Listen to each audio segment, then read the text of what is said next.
Namaste and welcome to New India Junction. I'm Nivedita Tiwari, and today we are going to talk about India in the age of startups. As we are all aware that on 16th January 2016, the government of India launched the Startup India initiative. It is now completing 5 years, and we have an international summit called Prarambh going on. To mark the occasion, we have with us Arjun Majumdar and Sandhya UC. They are the founding partners of Indiahikes. It is the largest and the safest trekking organization in India. Arjun and Sandhya, welcome to New India Junction. The world is waking up to India's might when it comes to disruptive innovation, and we'd like to hear what our guests think. So, my first question is to you, Arjun. Back in 2008, when you thought of starting Indiahikes, trekking was an unexplored avenue, but you went ahead with the idea and you achieved what you wanted to achieve. Arjun is also a TEDx speaker, by the way. How difficult it is to take that proverbial leap of faith?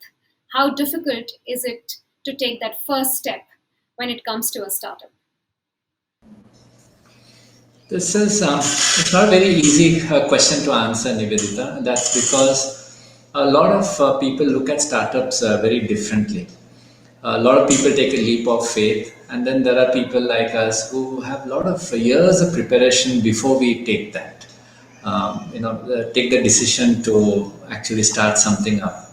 So for us, India Hikes didn't exactly start in 2008, but it started many years ago when we were preparing, and there were a lot of experimentation that we were doing, and a lot of trying out various of our thoughts that were there, and it went through many changes.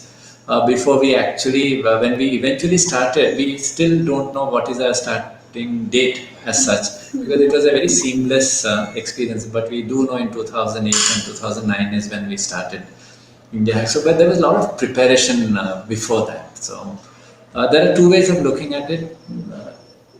There are people like us who go through a lot of preparatory journey, and then there are people who kind of just start. Yeah. Okay, Sandhya, you, NIT, software engineering, MNC, and then Indiahikes and trekking. So, how does it all come together? It's quite an eclectic mix. How does it all come together for you at Indiahikes? Okay. See, I was always a trekker by heart, and I've been trekking for many years, right from my school days till my college, and then even in during my working years. So when I met Arjun, and then we got talking, and we were discussing about how the time is perhaps right to start this organization, which can kind of define the future of trekking in our country, because nothing like this existed, but many problems existed in this space. That is when I thought that, okay, this is perhaps an opportunity that has we must jump at, I must jump at, and I must be on this journey of defining a whole new era of trekking in our country, and that's what we've been doing in the last 10 years. Last year has been difficult for all of us, and traveling was also curtailed. So, what are some of the innovative ways in which you made sure that people who love the mountains remained in touch with the mountains, even if it was virtually? Sandhya, would you like to take that? Okay, I will answer. Nivedita, basically, when COVID-19 hit us, the mountains were out of reach. We had to just shut down all our treks, and our work totally stopped there. But back here at our office, whoever was working with us, all of us, we never had any change in our work. In fact, we kind of regrouped ourselves. We changed our entire strategy, wherein the entire office or organization focused on keeping the trekking world in touch with our trekkers.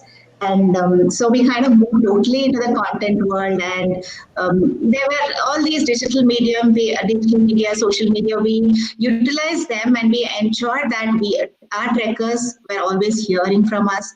On the back end, also, we kind of stepped up our documentation efforts, bringing out information about trekking trails, whatever we could, sitting out of our homes. And so this way we ensured that the trekking world was never too far away from our trekkers, and they were constantly engaged with us and the trekking world. Right. Arjun, would you like to add? Or? Yeah, COVID really did kind of affect us. See, monetarily, we were affected. Travel and trekking had stopped totally, but it didn't stop our work. We were continuing our work as we were doing before. We were probably busier than we were earlier, and it gave us a lot of breathing space for us to, kind of bring in all the new, kind of take care of the past mistakes that we were doing, bring in a lot of innovations, bring in a lot of changes to the way we are working. So very frankly, we think COVID was one of the biggest blessings we could have had. That's how we see, and that's how we have progressed. And I feel 2020 actually was an excellent year for us, except the business part of it. Sustainability has become a necessity now, and at India Hikes, we have something known as the Green Trails Initiative.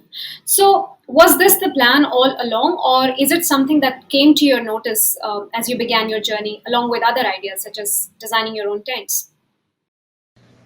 I'll answer that. Trekking is a very minimalistic sport, and that's how we approached it when we started it back then, 10, 12 years ago. We really did not have a sustainability line or a division or anything like that when we started, but we kind of understood that treks had to be sustainable. And there were many actions that we took, like we kind of insisted that trekkers be self-reliant, carry their own backpacks, reduce the animal or water footprint wherever possible, um, no packaged foods. All these are very basic thoughts that were there right from the beginning. But later on, as trekking became popular, we noticed that it is not only we who are trekking, but the entire community is beginning to trek now. And unless we start putting some practices in place, the community perhaps will not pick up those practices very strongly. It may be only a few very aware trekkers who would do that. And this brought in our green trails philosophy, where until then everybody was talking about leave no trace, but we realized that leave no trace is not enough.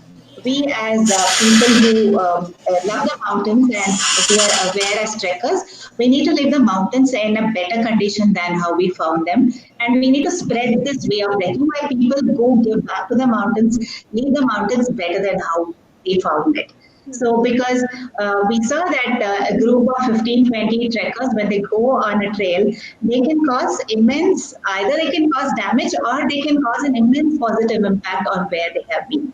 And we chose to utilize this positive impact that trekkers from the city can have on the mountains.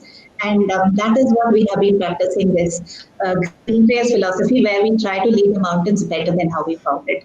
We leave it better by picking up litter. We leave it better by following practices that perhaps weren't natural on the mountains, where we conserve water, we don't burn firewood for warmth. A lot of these practices, which were otherwise considered to be okay, normal on treks, we kind of reverse them to say that, okay, no, you have to be sustainable, leave the place better than how we found it. Arjun?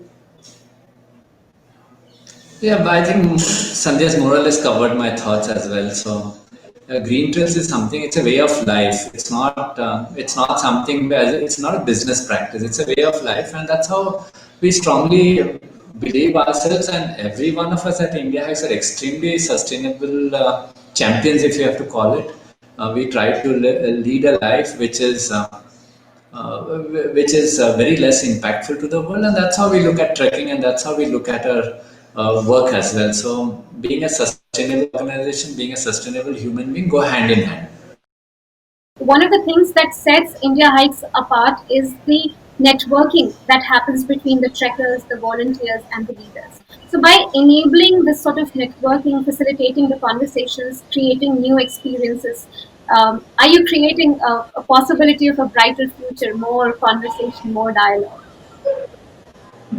Oh, yes, definitely. We see ourselves more as a community than as an organization. It's a community of people coming together who are sharing the thoughts, the vision, and they're helping. Not only we are defining their vision, but they're also helping us define the vision for the future of trekking and for the organization.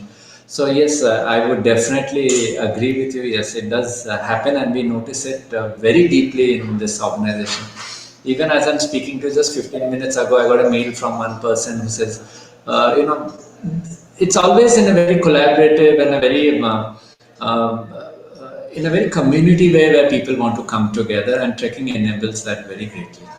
Okay, so the final question, and I think it's something apt, it's very relevant to ask you because you have more than 10 years of experience in this space. How have things changed since you first started Indiahikes? We have initiatives such as the Startup India initiative. We have the Atmanirbhar App Innovation Challenge. So the environment, the entrepreneurial environment in the country today, how enabling is it? How encouraging is it? Oh, it's greatly changed since we started. In fact, I would say this last decade and slightly more than that has been the decade of startups. Has been the decade of a lot of new startups coming. We have seen it right in front of our eyes, including ourselves. We have been able to start up in this world. The atmosphere is extremely conducive for something to start something up. The stigma of starting something up is reduced quite a bit. Parents and friends and folks don't frown so much when you want to start up. Getting help and support from the world and society around us is also quite a bit. So I think it's kind of really taken off. I also noticed that it has kind of stabilized quite a bit. That euphoria around startups that we had about 2-3 years ago, that has kind of stabilized now, and now we are seeing that it's not like I'll start up. I would hear that a lot. I would also be asked to call and talk about startups and things like that in a lot of colleges and universities, but we notice that euphoria around startup is now kind of stabilized in a very healthy ecosystem. I would say that I'm serious about it. Let me do something, but karenge types has kind of reduced. Sandhya, would you like to add? Yeah, I think people wanting to work in a startup have also gone up greatly. Earlier, there used to be kind of a hesitation in associating yourself with a brand that is not so big, perhaps, but we don't see that anymore. People do want to work in a very startup environment or at a startup itself. And yeah, I think, and there was a lot of dependence on funding and stuff like that earlier, which again we don't see now.